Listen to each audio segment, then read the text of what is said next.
दे लाठी धमकाया हीरा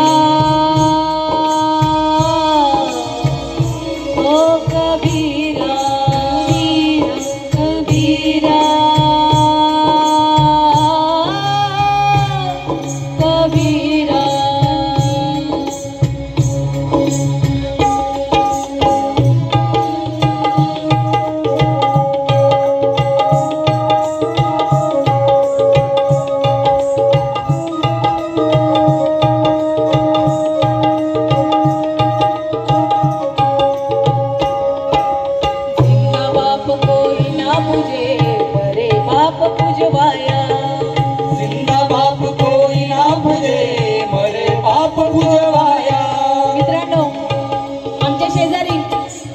आमच्या शेजारी एक महिला आहे, तर तिचा नवरा खूप दारू पीत होता.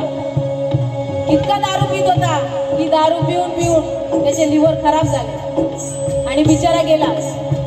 आणि त्याचं वर्ष श्राद्ध होतं. आणि वर्ष श्राद्ध असताना घरामध्ये सगळे त्याच्या आवडीचे पसंतीचे पदार्थ बनले होते. तिचा 10 वर्षाचा पोरगा पळत आला आणि म्हणला, आया मला भूक लागली, जेवायला दे. आई म्हणते जेवण आता भेटणार नाही, पहिल्यांदा निवद दाखवायचा. निवद दाखवल्यानंतर मी त्याला कावळा शिवल, नंतर मी तुला जेवायला भेटेल. अगं मग तो निवद तरी दे. मग आई म्हणते थांब मी ताट बनवते. आईनं मस्त ताट बनवलं.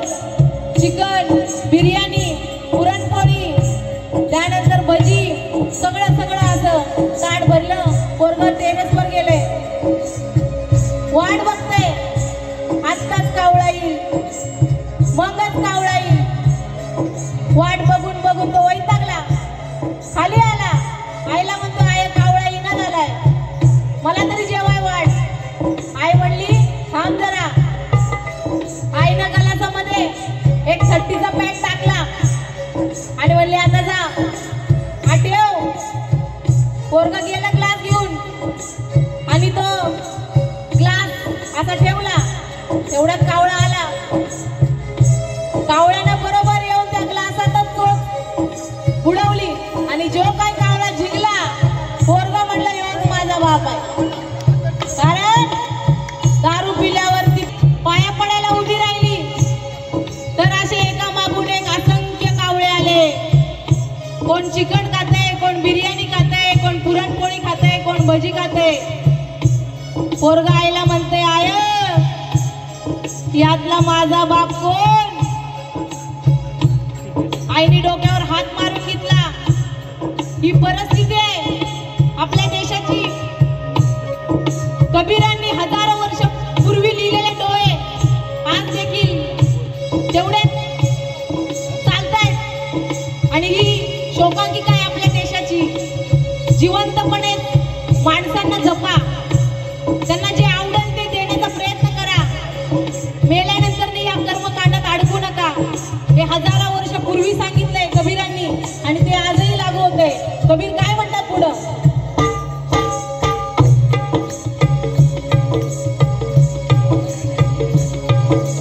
जिंदा बाप कोई ना पूजे, बरे बाप पूजवाया.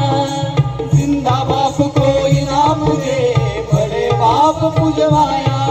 अरे मुट्ठी भर चावल लेके, अरे मुट्ठी भर चावल लेके कौवे को बाप बनाया. कौवे को बाप बनाया, कौवे को बाप बनाया.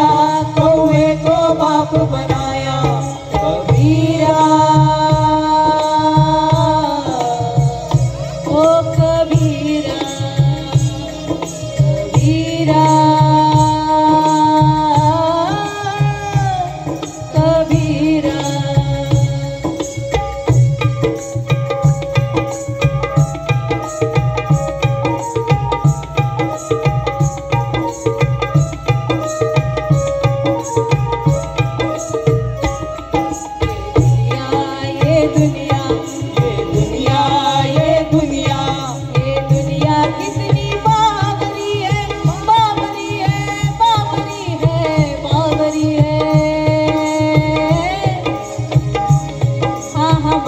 बावरी है, हाजी बावरी है. संत कबीर म्हणतात हे दुनिया किती बावरी आहे. एक आटपाट नगरी होती आणि त्या नगरीमध्ये आज राजाचा रथ येणार होता. राजा येणार होता नगरीमध्ये. सगळीकडे ती नगरी अशी सुशोभित केलेली. आपलं जसं वातावरण आहे सगळीकडे अशी झगमगाट होती त्या नगरीमध्ये. सगळीकडे रांगोळ्या काढल्या होत्या, गुलाल उधळत चालली होती, सगळीकडे अशी फुलं होती. राजाचा रथ असा त्या नगरीच्या दिशेने चालतोय. कुत्रा अचानकपणे रस्त्याच्या बाजूला घाण करते. लोकांना कळत नाही आता राजा थोड्या वेळात येणार आहे, काय करायचं. लोक त्याच्यावर माती टाकतात, त्याच्यावर दगड उभा करतात, हातातला शेंदूर घेतात, त्या दगडाला लावतात आणि त्याला फुलं वाहतात. आणि हे दुसरा बघतो, तो पण येतो, त्याला शेंदूर लावतो, फुलं वाहतो. असं करता करता सगळे तसंच करतात. आणि राजा हे सगळं चित्र आपल्या रथातून पाहत असतो. राजा पण उतरतो रथातून, तिथं जातो, त्या दगडाला शेंदूर वाहतो आणि फुलं वाहतो आणि पाया पडतो. ही परिस्थिती आहे मित्रांनो. आपल्याला डॉक्टर बाबासाहेब आंबेडकरांनी उघड्या डोळ्याचा बुद्ध दिलाय. बुद्ध म्हणतात जानिए, छानिए और फिर मानिए. एखादी गोष्ट तुम्हाला कळाली तर ती बरोबर आहे का चूक आहे पहिल्यांदा त्याच्यावरती शहानिशा करा आणि नंतर त्या गोष्टीवर विश्वास ठेवा, असं भगवान गौतम बुद्ध म्हणतात. आणि तेच आपले कबीर पण आपल्या डोळ्याच्या माध्यमातून म्हणतात. काय म्हणतायत? ये दुनिया, ये दुनिया, ये दुनिया, ये दुनिया कितनी बावरी है, बावरी है, बावरी है, बावरी है. हाँ हाँ बावरी है, हाजी बावरी है. जो पत्थर पूजे जाए, जो पत्थर पूजे जाए, अरे घर की चकिया कोई ना पूजे,